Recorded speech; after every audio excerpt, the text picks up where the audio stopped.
What's up mga ka-lifestyle? Magandang araw sa ating lahat. Welcome back again sa ating channel, Marky Lifestyle. So for today's video, meron akong i-share sa inyo na isang online leading application na nireject ako nung pangalawang reloan ko po. Nireject ako nito. No?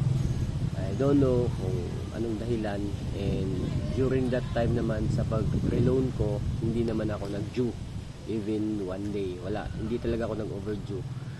So maganda yung history ko sa online leading application na to. And then suddenly, nung magre-reload na tayo, na-reject. And then, here we go again mga ka-lifestyle. Panay nagte-text na naman, and then nag-i-email. Madalas kong mabasa sa text, no, na approve ka na. And then, click mo yung link and approve ka na. Automatic makaka-loan. So, alam ko pamilyar kayo sa online leading application na to kasi madalas din itong ma-mention sa lahat ng mga comment section ng videos natin sa YouTube. And then marami din mga negative feedback sa online leading application na to na ayan, medyo harass daw, and then mataas yung interest. Kumbaga kabilang din to sa loan shark.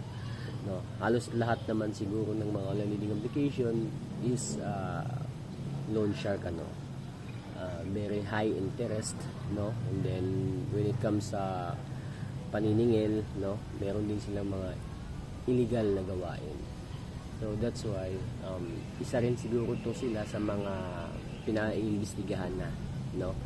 And then, ito nga nakakatawa kasi na-reject ako. Gaya nga nasabi ko sa inyo, naka isang loan ako dito, and then yung pag-loan ko, na-reject ako. So, yung tinutukoy ko pong online leading application mga ka-lifestyle, si MF Cash, no?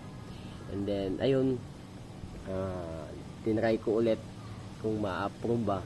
And yun, na-approve po tayo, no? Yun nga lang mga ka-lifestyle, is 1-2 lang, no? Samantalang yung nakalagay doon is 6,000, pero yun nga, gaya nga sabi ko, 2,000 na lang. I mean 2,000, and then 1-2 na lang yung matatanggap mo. So imagine, sobrang taas nung interest na pinapatong nila, no, without knowing na halos karamihan is iisa lang talaga ang layunin, na makapanglin lang, no. Again, hindi naman tayo siguro din pinipilit na mag-loan sa kanila, but mapipilitan ka na lang din, mapapaklik ka na lang din every time na makaka-receive ka ng mga ganung klaseng text na kumbaga iniinganyo ka, di ba? So I know karamihan sa inyo na nanonood ng video na to, ganun din yung mga na-experience, kung ano-ano na lang yung mga text na nare-receive galing sa iba't ibang mga online leading application, na ganyan, approve ka na, and then meron ding email, karamihan po sa ganyan is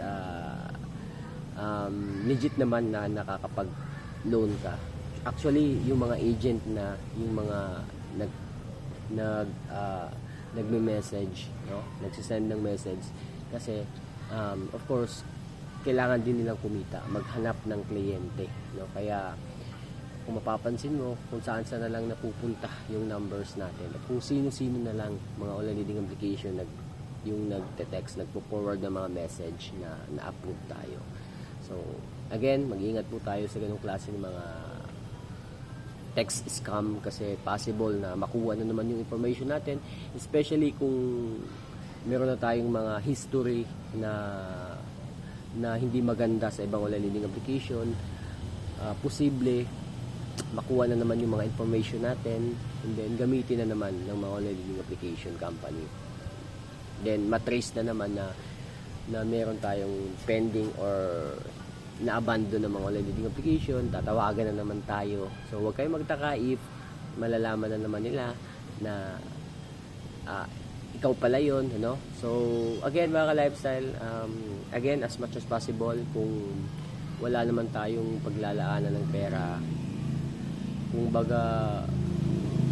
kung ipangsusugal nyo lang yung ipang-loan nyo, mas maganda wag na lang po kayo mag-loan sa mga online leading application, kasi the more na nag-loan kayo sa mga online leading application, the more na magkakaproblema kayo ng gusto.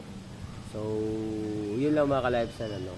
Again, this is Marky Lifestyle. If bago ka pa lang sa akin channel, napadaan ka lang, please do like and subscribe and hit na rin yung notification dahil notify po kayo once again sa mga i-upload po nating latest updates about online reading applications. So, yun lang mga ka-lifestyle.